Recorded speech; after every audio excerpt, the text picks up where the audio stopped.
GHMC mayor के इंतखाब में मजलिस की जानिब से टीआरएस की तायद करने पर बीजेपी ने दोनों पार्टियों में अंदरूनी मफाहमत का इल्जाम लगाया है। टीआरएस लीडर और रियासती वजीर एनिमल हस्बेंड्री ने दावा किया कि टीआरएस की जानिब से एमआईएम से मदद हासिल करने के लिए कोई ओहदे का पेशकश नहीं किया गया था। मजलिस को डिप्टी मेयर का ओहदे की पेशकश करने असदुद्दीन ओवैसी के ट्वीट पर श्रीनिवास यादव ने कहा कि इस मामले पर एमआईएम से सवाल करना बेहतर होगा। उन्होंने बताया कि एमआईएम के कॉरपोरेटर्स ने टीआरएस के उम्मीदवारों की ऐवान में हिमायत की।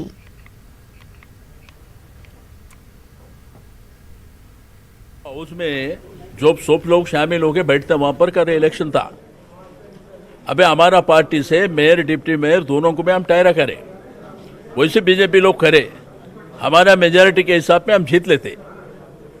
तो हमारे एक्स ऑफिशियो भी 31 है ऑलरेडी, ये 56 छोड़ के हमारा मेजॉरिटी से, हम सिंपल मेजॉरिटी से हम जीतना चाहते हैं। सर एमआईएम जो हाउस में रहने सो वाले उनका मर्जी है, किनको वोट डालते हैं नहीं डालना उनका मर्जी है, वो हमारा कोई कंसल्ट नहीं है। सर सपोर्ट के लिए कोई बातचीत उनसे नहीं हुई थी? नहीं हुआ। फिर वो ओवैसी साहब ट्वीट करके बोल रहे हैं कि डिप्टी मेयर के पद। उनका पार्टी है, उनका पार्टी का प्रेसिडेंट है, उनको जाके पूछ सकते हैं। सर एक सवाल, क्या कहीं ना कहीं ऐसा करके ट्वीट करके उन्होंने बीजेपी को फिर से वो स्टैंड देने की कोशिश की? अरे जरूरत नहीं बाबा, मैं बोलता हूँ सारे हिंदुस्तान में, मैं बोलता हूँ वो पार्टी को बैन करे क्या? आपने सेंट्रल गवर्नमेंट, आपको हुकूमत है ना, करना है तो करो। फिर क्या है ये तमाशा पूरे? आज हिंदुस्तान में डेवलपमेंट वेलफेयर के लिए बात करो, डेवलपमेंट वेलफेयर जरूरत नहीं। हाँ, मनमाने बात करके आप ये कम्युनिटी है, ये भी एक कम्युनिटी है, हाँ हम सेकुलर होते नहीं, हम ये क्या है ये तमाशा करने का? सर एक लास्ट, ऐसा ओवैसी जी ने अगर आपकी तरफ से इस तरह कोई ऑफर नहीं था तो उन्होंने ऐसा ट्वीट करके कहीं ना कहीं बीजेपी की मदद की? जाके उनको पूछो ना, मेरे क्यों पूछ रहे? फिर वैसा बोले तो सारे हिंदुस्तान में भी इलेक्शन कंटेस्ट कर रहे ना, किसके लिए कर रहे? जाके पूछो। एमआईएम सदर असदुद्दीन ओवैसी ने चीन पर वज़ीर दिफा राजनाथ सिंह के बयान पर अदम इत्मीनान का इजहार किया। अप्रैल 2020 के मौक़िफ़ बहाल हुआ या नहीं बताया। वज़ीर दिफा ने ऐवान में अहम सवालों के जवाब नहीं दिए। सर ये नहीं बता रहे हैं कि अप्रैल 2020 में जो पोजीशन था, क्या वो स्टेटस को एंटी रेस्टोर हुआ नहीं हुआ? डिसएंगेजमेंट का मतलब क्या है? दूसरी बात, इस स्टेटमेंट में बात वाज़ेह नहीं हो रही कि भारत की फौज फिंगर 8 तक पेट्रोलिंग करती थी, अब वो कह रहे हैं कि फिंगर 4 पर जाएंगे। ये क्या मतलब है? तीसरी बात ये है कि डेप्सांग, डेमचौक और गलवान के बारे में कुछ नहीं बता रहे हैं। सरकार हमेशा कहती रही है कि पूरे लद्दाख का बातचीत होगी, अब आप सिर्फ पोंगसोंग सू लेक का साउथ और नॉर्थ की बात कर रहे हैं। चौथी बात यह है कि कैलाश रेंज पे हमने कहा था कि कैलाश रेंज पे हमारे सिपाही हैं, फौज हैं और वो बड़ा स्ट्रेटेजिक पोजीशन है। अब वहां से क्यों विकेट कर दिया आपने? क्या चीन भी विकेट किया है कई जगह पर? तो ऐसे सवालात हैं जिसका जवाब नहीं दे पाए इसमें। तेलंगाना के वजीर खजाना टी हरीश राव ने कर्नाटक के अवाम से गैर रस्मी बातचीत की। उन्होंने तेलंगाना हुकूमत की फलाही स्कीमात पर तबादले ख्याल किया। किसानों को दी जाने वाली सहूलत, बिजली पानी की सप्लाई, स्कॉलरशिप, शादी मुबारक और दीगर स्कीमों पर बातचीत की। इस मौके पर एमएलसी फरीदुद्दीन और दीगर मौजूद थे। वहाँ पर कितना देते नारायणखेत में? वहाँ कितना दे रही है क्या मालूम करना ना, हम 6 किलो देते वहाँ। गरीब लोगों को वोट कर रहे उधर, गरीब लोगों का वोट कर रहे उधर, इधर क्या भी नहीं करता। गरीब लोग बड़ा बड़ा खा कर रखते हैं, गरीब आदमी ऐसा ऐसा कर रहे। अच्छा, वहाँ पर 6 किलो चावल देते, हर आदमी को हम 6 किलो देते, यहाँ 5 दे रहे, यहाँ 5 दे रहे। शादी में कुछ देते हैं यहाँ पर? क्या भी नहीं दे रहे। शादी लड़की का शादी करे, लड़की को शादी क्या भी नहीं दे रहे। अब बढ़ा दिए, लाख बोल रहे, अब 1 लाख बढ़ा दिए, यहाँ कुछ भी नहीं दे रहे, शादी को नहीं मिनिस्टर है। अच्छा, पानी का कितना तकलीफ है आप लोगों को? यहाँ पर पानी नहीं आता? पानी यहाँ से लेके जाना घरों को, यहाँ से कितना दूर? अच्छा, डिलीवरी के लिए गए तो क्या देते हैं यहाँ पर दवाखाना में? क्या दे रहे कि सर मेरे मालूम, हम नहीं गए। अब गाय तो आदमी समझते हैं। करंट कब रहता है यहाँ पर? अब रह रहे सारा दिन, पूरा 24 घंटा रहता है? जाता आता जो बॉडी के पास किसान, अब बोरिंग के पास 12 बजे से 7 तक दे रहे हैं। 8 बजे से 12 से दे रहे हैं। कितना देते आपको? 2000 साल को 3 बार डालते 6,000 रुपये, जितना भी जमीन रहे तो। तेलंगाना में क्या देते मालूम है? नहीं सर, अपने को मालूम एकड़ को 10,000 देते हैं। कितना भी रख करूँ हमारे तरफ बहुत कम लगता है, हमारे तरफ 10 एकड़ रहे तो 10 एकड़ को 10। हैदराबाद पुलिस के सालाना खेलों का इख्तिताम गोशा महल स्टेडियम में हुआ। रियासती वजीर स्पोर्ट्स श्रीनिवास गौड़ ने प्रोग्राम में शिरकत की और इनामात की तकसीम भी की। श्रीनिवास गौड़ ने तेलंगाना पुलिसिंग को मुल्क भर में मिसाली करार दिया। उन्होंने कहा कि माजी में लोग पुलिस में शिकायत दर्ज कराने से खौफ खाते थे, अब दोस्ताना पुलिसिंग से घर बैठे पुलिस में शिकायत दर्ज कराई जा सकती है। श्रीनिवास गौड़ ने कहा कि कोरोना के दौरान पुलिस ने बहुत सारी खदमात अंजाम दी थी। बेरोजगार, परेशानी में मुब्तला मजदूरों को पुलिस के जरिए खाना और जरूरी सामान फराहम करके अपने आबाई मकाम रवाना किया गया। టీమ్స్ వస్తాయి, అరాచకాలు లేనటువంటి తెలంగాణని, దౌర్జన్యాలు లేనటువంటి తెలంగాణని ప్రజలలో ఒక గొప్ప విశ్వాసం ఇచ్చేటువంటి పరిస్థితి ఇవాళ తెలంగాణ పోలీస్ దేశవ్యాప్తంగా కూడా ఎంతో గొప్ప పేరు ఇవాళ తెచ్చుకోవడం జరుగుతూ ఉంది. గౌరవ ముఖ్యమంత్రి గారు హైదరాబాద్ ప్రశాంతంగా ఉంటేనే, శాంతి భద్రతలు ఉంటేనే ఈ హైదరాబాద్ తెలంగాణ అభివృద్ధి జరుగుతుంది. ఎన్నో పెట్టుబడులు కూడా ఇక్కడ హైదరాబాద్ రావడానికి వస్తుంది. గతంలో మనం చూసాం, ఒక పాలి ప్లేస్ ఓపెన్ ఉందంటే ఎవరో కబ్జా చేసేది, భయపెట్టించేది. ఏదైనా సంఘటన జరిగితే ఆ సంఘటనకు పోలీసు వెళ్ళాలంటే సరైన వాహనాలు ఉండేటివి కావు, పోలీస్ స్టేషన్లో ఎలాంటి వసతులు ఉండేటివి కావు.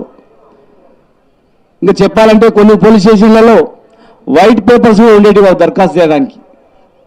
కానీ ఈరోజు ఒక మంచి గౌరవము, విశ్వాసము కలగాలని చెప్పి మన ప్రభుత్వం, ముఖ్యమంత్రి గారు ఈరోజు రాగానే హైదరాబాద్ సిటీ పోలీస్కు 400 వెహికల్లు, 500-600 మోపెడ్స్, అదేవిధంగా పోలీస్ ఎంతో రిస్క్గా పనిచేస్తున్నారని చెప్పి చాలా ట్రాఫిక్ లాంటి డిపార్ట్మెంట్స్కు 30% అలవెన్స్ని ఎక్కువగా ఇస్తూ ఈ భారతదేశంలోనే అత్యధిక శాలరీలు ఇచ్చేటువంటి హోంగార్డ్స్కు ఒక భరోసా ఇచ్చి వాళ్ళకు ఒక ధైర్యాన్ని ఇచ్చి మేమున్నాం, మేము భయపడకండి అని చెప్పించినటువంటి పరిస్థితి ఇలా మన తెలంగాణ రాష్ట్రంలో చూస్తూ ఉన్నాం. तेलंगाना कानून साज काउंसिल ग्रेजुएट हलकों के लिए शेड्यूल जारी कर दिया गया है। 14 मार्च को होने वाले इंतखाबात के लिए CPIML ने हैदराबाद, रंगारेड्डी, महबूब नगर के लिए प्रोफेसर नागेश्वर राव की तायद करने का ऐलान किया है और साथ ही वरंगल, खम्मम, नलगुंडा के लिए प्रोफेसर कोदंडा राम की तायद करने का ऐलान किया है। उन्होंने उनके हक में मुहिम चलाने का भी अज़्म जाहिर किया।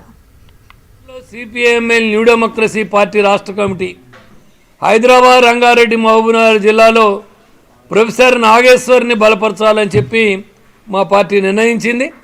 అదేవిధంగా ఖమ్మం, వరంగల్, నల్గొండ నియోజకవర్గానికి ఎవరైతే తెలంగాణ ఉద్యమానికి నాయకత్వం వహించినటువంటి అనేక పౌర ప్రజాస్వామిక హక్కుల కోసం పనిచేసి ఈనాటికి ప్రజా హక్కుల కోసం గొంతు ఇప్పుతున్నటువంటి ప్రొఫెసర్ కోదండరాము అభ్యర్థిత్వాన్ని బలపరచాలని చెప్పి మా పార్టీ నిర్ణయించింది. ఆ మేరకి ప్రచారంలో కూడా చురుకైన పాత్ర నిర్వహిస్తాం. एपी के साबिक वज़राला आंजहानी डॉक्टर राजशेखर रेड्डी की बेटी शर्मिला नई सियासी पार्टी तश्कील देने अपनी सरगर्मियां तेज कर चुकी हैं। मौसूक ज़राए के मुताबिक 10 अप्रैल को अहम फैसला ले सकती हैं। अपनी नई पार्टी का नाम और चेडूला से अपनी पदयात्रा का ऐलान कर सकती हैं। 10 अप्रैल राजशेखर रेड्डी हामियों के लिए खास दिन है।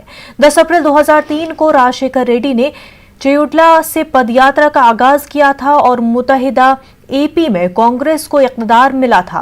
शर्मिला मुत्तहिदा अज़ला के कायदीन से मशावरत कर रही हैं। शेड्यूल के मुताबिक मशावरत अप्रैल के पहले हफ्ते तक मुकम्मल हो जाएगी। बताया जा रहा है कि शर्मिला पार्टी का एजेंडा और दीगर उमूर पर हामियों से तजावीज़ तलब कर रही हैं। शर्मिला 21 फरवरी को खम्मम में इजलास तलब करने का फैसला किया है।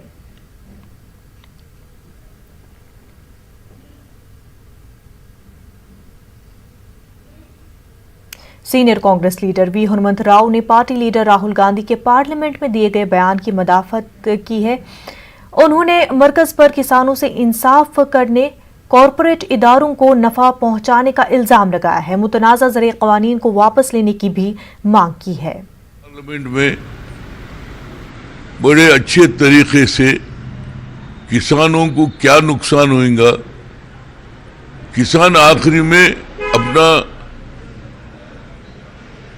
नुकसान के बारे में कोर्ट में भी बोलने का अधिकार नहीं दिए। मेहनत करता, दिन रात मेहनत करता किसान, अनाज पैदा करता, वो अनाज पे अधिकार कॉरपोरेट सेक्टर को दिए। ये आखिरी में सुसाइड करने के अलावा किसान को कुछ मिलने वाला नहीं है। ये सिर्फ नरेंद्र मोदी अपने आप को किसानों का बहुत बड़ा नेता समझता, मगर किसानों के साथ अन्याय करके कॉरपोरेट सेक्टर को फायदा पहुंच रहा। हम दो, हमारे साथ दो, ये बात क्लियर है कि ये 3 कानून जब तक वापस नहीं लेंगे तो किसान का कोई फायदा होने वाला नहीं है और किसान मरते रहेंगे, अनाज पैदा करते रहेंगे, वो मरते रहेंगे, तो देश को अनाज देने वाला। हैदराबाद में पुलिस और महकमे ट्रांसपोर्ट की जानिब से रोड सेफ्टी प्रोग्राम मुनक्किद किया गया। अवाम को ट्रैफिक कवायद की पासदारी करने की अपील की गई और कहा कि ट्रैफिक कवायद अवाम को जानो माल की सलामती के लिए होते हैं, चालान करके परेशान करने के लिए नहीं। భగవంతుడు మనకి మంచి జీవితాన్ని ఇచ్చాడు, అన్ని సక్రమంగా ఇచ్చినప్పుడు అవన్నీ మనం కాపాడుకోవాల్సిన బాధ్యత మన మీదే ఉంటుంది, దేవుడి మీదనో లేకపోతే పోలీస్ డిపార్ట్మెంట్ మీద, ట్రాన్స్పోర్ట్ డిపార్ట్మెంట్ మీద ఉండదు. ప్రతి ఒక్కరూ తమ సామాజిక బాధ్యతగా, తమ బాధ్యతగా తీసుకొని ఈ రోడ్ సేఫ్టీకి సంబంధించిన నిబంధనలన్నీ పాటించాలని, సో మా డిపార్ట్మెంట్కి అదేవిధంగా పోలీస్ డిపార్ట్మెంట్కి సహకరించాలి. ఇదేం మేము మిమ్మల్ని ఫైన్ వేయడానికో లేకపోతే మీ వెంటబడి పట్టుకోవడానికో మాకేం పని లేక మీ వెంట రావట్లేదు. అందరి సేఫ్టీ, అందరూ సేఫ్గా ఉండాలనే ఉద్దేశంతో మీకు చెకింగ్ చేయడం జరుగుతుంది, ఎన్ఫోర్స్మెంట్ చేయడం జరుగుతుంది. ఇవన్నీ మీరు మీకోసం చేస్తున్నట్టు దృష్టిలో పెట్టుకొని క్షేమంగా ఉండాలని కోరుకుంటూ, భద్రతా వారోత్సవాల గురించి మాట్లాడుకోవడం కూడా అంత పెద్ద సబ్జెక్ట్, అంత పెద్ద వ్యాసంగం పుస్తకం. దాంట్లో మొదటి పేజీ ప్రాణం మీద తీపి. అది ఉన్నవాళ్ళు ఎవరు కూడా రోడ్డుకు సంబంధించిన మనం పాటించాల్సిన అంశాలని, రోడ్డు మీద వెళ్ళేటప్పుడు మనం పాటించాల్సిన అంశాలని एपी, तेलंगाना और कर्नाटक में भी MS धोनी क्रिकेट एकेडमी कायम की जा रही है। तीनों रियासतों में इस सिलसिले में मंजूरी दी गई है। इस एकेडमी के लिए क्रिकेट को फरोग दिया जाएगा और साथ ही उभरते हुए खिलाड़ियों को ट्रेनिंग देकर उनकी हौसला अफजाई की जाएगी। वाज़ेह है कि मुल्क के कई इलाकों में धोनी क्रिकेट एकेडमी काम कर रही है। MS Dhoni Cricket Academy, where it started and how far we came from there. So actually it started 6 years back when we are talking about opening a cricket academy, and since now we are at 50 centers in India and 3 centers abroad. It's a great teamwork, and the vision what MS Dhoni shares with us and our team implement at the grassroots level, and the result our coaches are giving on the ground level is amazing. Telangana में आलमी वबा कोविड-19 के गुज़िश्ता 24 घंटों के दौरान 143 ताज़ा मामले सामने आए हैं। तेलुगु रियासत में कोरोना मुतासिरीन की तादाद 2,96,277 हो गई है। तेलंगाना में कोरोना से 1,614 अफराद की मौत हो गई है। गुज़िश्ता 24 घंटों के दौरान कोरोना से 1 मौत दर्ज की गई है और सेहतियाब होने वालों की तादाद 2,92,848 है। तेलंगाना में कोरोना के एक्टिव मामले 1,815 है। GHMC हुदूद में 27 मामले दर्ज किए गए हैं। बकिया मामले रियासत के दीगर अजला से सामने आए हैं। 14 फरवरी को यौम आशिकान नहीं मनाने की मांग करते हुए बजरंग दल के कारकुनों ने हैदराबाद के इलाके एबिड्स पर एहतजाज किया, ग्रीटिंग कार्ड्स को नजर आतिश किया। तेलंगाना हुकूमत से वैलेंटाइन डे पर पाबंदी आयद करने की मांग की। उन्होंने इस दिन किसी भी तकरीब मुनक्किद नहीं करने पर जोर दिया है। मग़रिबी कल्चर को फरोग नहीं देने की अपील की गई। तेलंगाना के महबूब नगर में एक जूनियर कॉलेज फर्स्ट ईयर का तालिब इल्म कॉलेज की क्लासरूम में फांसी लगाकर खुदकुशी कर ली। तालिब इल्म ने सीलिंग फैन से खुद को फांसी लगाई। इंतहाई इक़दाम के वक्त क्लासरूम में कोई नहीं था। इब्तदाई इतलात के मुताबिक तालिब इल्म डिप्रेशन का शिकार था। कॉलेज इंतजामिया ने पुलिस को इतला दी। पुलिस ने मामला दर्ज कर लिया है, जांच जारी है। लाश को पोस्टमार्टम के लिए अस्पताल मुंतकिल कर दिया गया। वक्त हो गया एक छोटे से ब्रेक का।